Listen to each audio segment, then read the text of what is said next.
새로운 직장에 들어갔다. 120병상의 한방병원이었다. 처음 시작은 좋았다. 환경은 낯설었지만 비교적 사람들이 따뜻했다. 무서운 프리셉터 선생님께 호되게 혼나며 배우긴 했지만 이전 직장보다는 견딜 만한 환경이었다. 2주간의 배움 끝에 독립을 했다. 인생 첫 인계였다. 이전엔 수술실에 근무했고 그 전 아르바이트로 짧게 근무한 병원에서는 액팅만 해서 인계를 하는 건 정말로 처음이었다. 떨리는 목소리로 덜덜 떨며 인계를 끝내고 매서운 눈빛과 함께 스테이션 뒤로 불려갔다. 내 목소리가 너무 작고 불필요한 부분을 길게 인계한다고 했다. 죄송합니다. 주의하겠습니다. 움츠러든 어깨에 따뜻한 말 한마디가 닿았다. 그래도 처음 치곤 잘했다. 눈물이 핑 돌았다. 약간의 안도감에 눈시울이 붉어지는 걸 참으려 비품 정리를 하고 있는 나에게 다른 선생님이 다가왔다. 마음 괜찮냐고, 많이 혼났냐고 물어봐 주었다. 알고 보니 내 프리셉터 때문에 그만둔 사람이 많다고 했다. 나 이전에 들어왔던 신규들도 3달을 못 견디고 그만두었다고 했다. 1년만 버티면 괜찮아진다고. 아직 너무 까마득하겠지만 조금만 더 버텨보라고 했다. 정말 여긴 따뜻한 사람이 너무 많다. 그렇게 1년이 지났다. 정말 대단한 해였다. 그 병원은 그 해에 무려 600% 성장률을 기록했다. 이듬해에는 전년 대비 200%의 성장률을 기록했다. 한방병원은 편하다고? 글쎄, 병바병이다.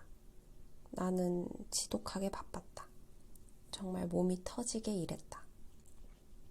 결혼식 전날까지도 조무사가 구해지지 않아 나보다 훨씬 큰 이불 더미를 옮기면서 베드 메이킹을 했다.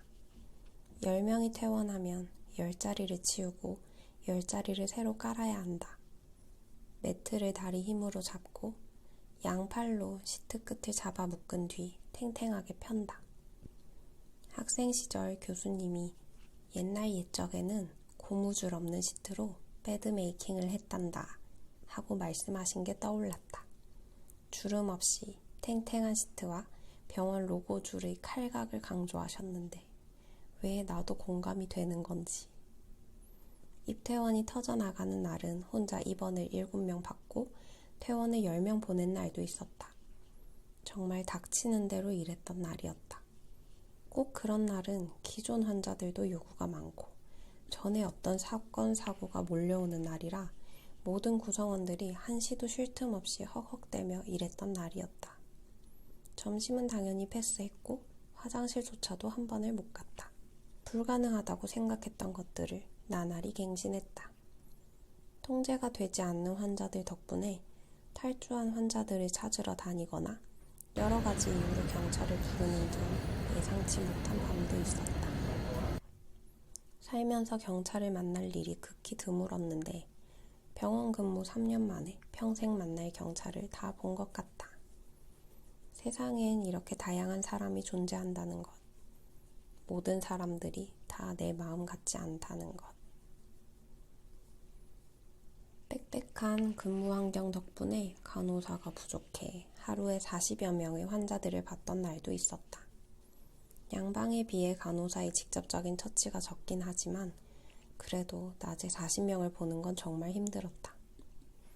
최대한 다른 일이 터지지 않길 바랐지만 다들 알다시피 일이 내 마음대로 되는 날은 거의 없다.